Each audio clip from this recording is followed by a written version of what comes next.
উন্নত জাতি প্রদান করতে পারে, শুধু মুসলমানের জন্য নয়, জাতির ধর্ম নির্বিশেষে দুনিয়ার 700 কোটি মানুষের অর্থনৈতিক নিরাপত্তা আজ কেবলমাত্র ইসলাম দিতে পারে।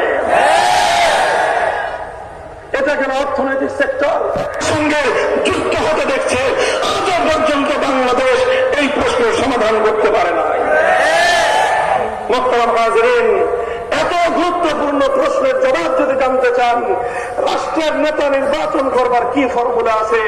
হিন্দু ধর্মের কাছে জিজ্ঞাসা করব, তোমাদের কাছে বলো, তোমাদের গীতা কি ফর্মুলা দিয়েছে?